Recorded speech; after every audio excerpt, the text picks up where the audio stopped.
Wake up and smell the coffee. Mm, rather nice. I thought I would go ahead and read a couple more chapters from The Dream Giver just to kind of post out there because this book has had some language to it that really has been helpful in terms of, oh, in terms of, that's right. And I'm experimenting with everything under the sun today. So we'll see how this works. In terms of language to talk about the dream process and what happens to us and what kind of journey, what the journey looks like. So here we go. So chapter 3 is Ordinary meets Bullies in the Borderland. Not far past the sign, Ordinary's path sloped downward. Again, ahead, he saw the wide waters and the bridge to the unknown. Between him and the bridge lay the borderland, an open stretch of flat ground. Ordinary was surprised to see, standing in the middle of the borderland, a few nobodies from Familiar. One of the nobodies, who looked more familiar than most, was hurrying towards him. It was his mother. She rushed up and threw her arms around Ordinary. "Oh, Ordy," she cried, "my baby. Thank goodness we got here in time." "But how did you get here so fast?" he asked. "When you're not really leaving Familiar," she said, "you don't have to break through all that dreadful discomfort." "But why are you here?" "You mustn't go on," she said. "I was so alarmed when I heard that you were leaving Familiar. I know you told us that you were, but I never thought you would. Honestly, what are you thinking? It's not safe. You could get hurt. You could even die." "But it's my big dream," Mother said Ordinary. "It's a wonderful dream, and I want to pursue it." He tried to reassure his mother. He told her that as big dreams goes, his was only a little life-threatening, but this seemed to alarm his mother more than ever. As they walked across the borderland, Ordinary spotted his uncle and best friend. Ordinary's uncle strode up first. "So, you've decided to become a dreamer," he said accusingly. "Do you realize that you're going completely against every tradition in this family? And why should you become a somebody when the rest of us have always been happy being nobodies?" Before Ordinary could reply, Best Friend stepped in. "I was worried before, Ordinary," he said gravely, "but the more I've thought about it, the more convinced I am that you can't succeed at this.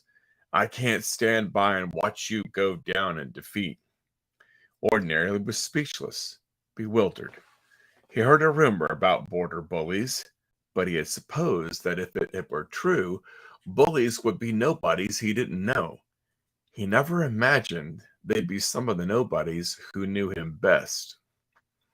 Now his mother, uncle, and best friend all stood silently before him, blocking his view of the bridge to his big dream. How would he ever get past them? How should he even try? He needed time to think.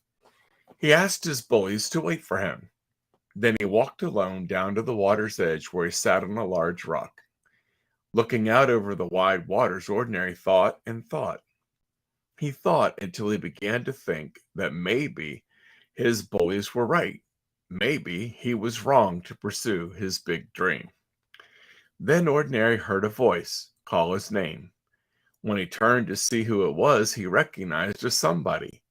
It was Champion, an old friend from Familiar who used to be a nobody. "Champion," exclaimed Ordinary, "what are you doing here?" Champion sat down on the rock beside him. "When I heard that you'd become a dreamer, I just had to come," he said. "I knew you needed help." "Thanks," said Ordinary with a heavy sigh. "But did you see all my bullies?" "I saw them," said Champion. "They're bullies, all right. But think of me as your border buster. I want to help you break through their opposition." Then Champion helped Ordinary understand what was happening. "Your mother, uncle, and best friend are only doing what's natural," he said. When you left your comfort zone, you really shook up theirs. Each of them has something to lose if you go forward. That makes sense, said Ordinary, but what do I do now? How do I get all my bullies on my side? Well, you might not be able to. Wisdom is the key. Try to understand what's motivating them. Look for the merit of their concerns. Some bullies you need to simply dismiss or avoid, but most border bullies have concerns that can help clarify your plans. That's how a dreamer turns opposition into opportunity.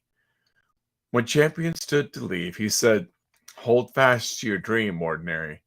You're going to be a somebody someday. I just know it." And then he shook Ordinary's hand and jumped down from the rock. "Remember," he said, "when bullies try to block your way, what matters most is who you choose to please." Ordinary thought about Champion's parting words. He decided it was time to talk to his bullies again. As the sun began to set, he walked back and forth along the water's edge, talking with them. He told them more about his dream. He learned from their concerns. Then he told them he had decided to pursue his dream into the unknown. By sundown, Ordinary was ready to cross the border. As Mother handed him his suitcase, he saw tears in their eyes. "I've changed my mind. I want you to pursue your dream," she said, "and your father will be so proud of you. I think he wishes he had taken the same journey years ago." Then she hugged him goodbye. Ordinary shook hands with best friend and his uncle, who still did not look pleased. While the three watched, he walked toward the bridge over to the wide waters. In the gathering dusk, Ordinary had failed to notice that another nobody stood on the bridge. But this nobody was not just any nobody. He was the landlord of the familiar. He was the one who decided what was right for nobodies. He owned every inch of the land. He even owned the bridge. "I'm denying you access to my bridge," he said. "But why?" asked Ordinary. "Because I need every nobody to stay in familiar at their usual job," said the landlord. "I won't lose any more nobodies to this silly notion of dreams. I will not let you go." Ordinary tried hard not to panic. Wisdom told him that an antagonist like the landlord was the worst kind of bully. He had a lot to lose, and he didn't care about Ordinary. What should he do now? What could he do? Then Ordinary remembered Champion's parting words, and that's when he decided to swim. And he knew he might not make it. The wide waters were very wide, and he wasn't a very strong swimmer, but he had to try. While his bullies looked on, Ordinary walked down to the wide waters, was about to step in when something caught his eye. A small boat was moored nearby. When he got closer, Ordinary saw a note on the seat of the boat. He picked it up and read, "Ordinary, if you found this boat, I know you've chosen to please the dream giver. Enjoy a dry crossing. Your dream is waiting for you in the land of promise. I promise. Champion." Ordinary untied the boat, stowed his suitcase in front of the boat, and shoved off. As he rowed out of the wide waters, Ordinary watched his border bullies grow smaller and smaller. And when he was sure that he had finally left familiar, he waved his last goodbyes to the nobodies on the shore. But by then, it was too dark to tell if they waved back.